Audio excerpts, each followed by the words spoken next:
Before we get to round 14, I did just want to briefly touch on State of Origin last week and specifically the injury to Reece Walsh. Not so much the incident itself, there's been a lot said about that, but more about the impact or the outcome of the injury in relation to a HIA and concussion.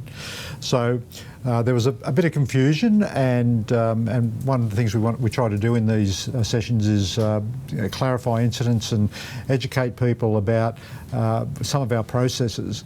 And there was some confusion created by reports that Reece, after he left the field, had passed his HIA, and that led some people to believe that he wasn't concussed and therefore would not be subject to the normal concussion provisions of the stand down. But I just wanted to make it absolutely clear, based on what happened on the field, and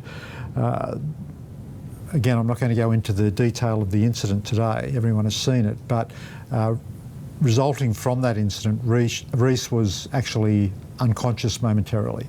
And so that is a concussion. No ifs or buts about it.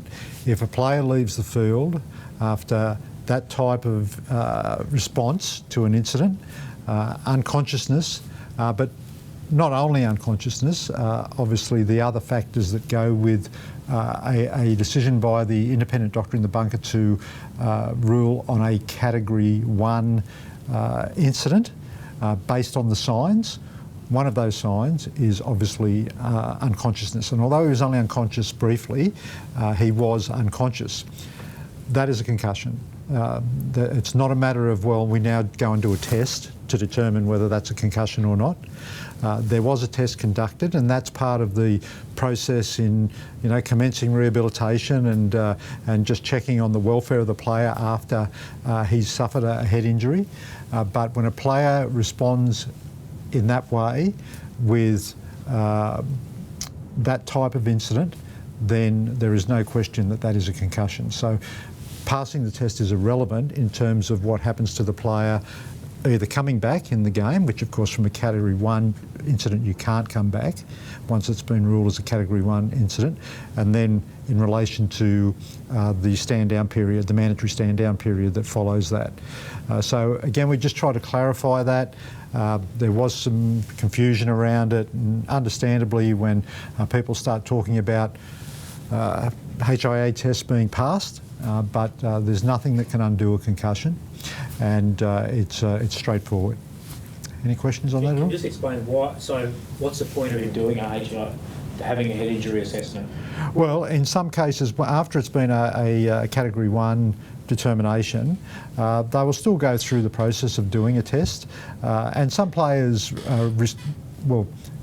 recover quite quickly in terms of their immediate recovery, but a concussion can't be undone by way of passing a test. Sometimes concussion signs and symptoms can follow days afterwards.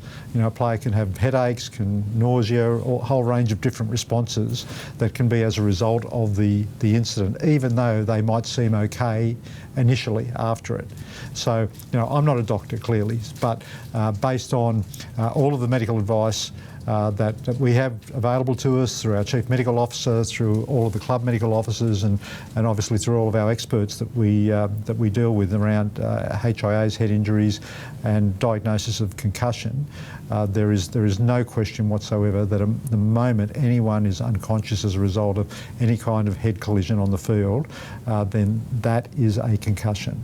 So the test is part of the process about getting a kind of almost a reading on where the player is at afterwards, but it can't undo the fact that a player has been concussed. The only time, and this has only happened on very rare occasions, the only time a Category 1 call or a Category 1 removal from the field can be overturned is if there is a subsequent dispute about the signs that were exhibited by the player.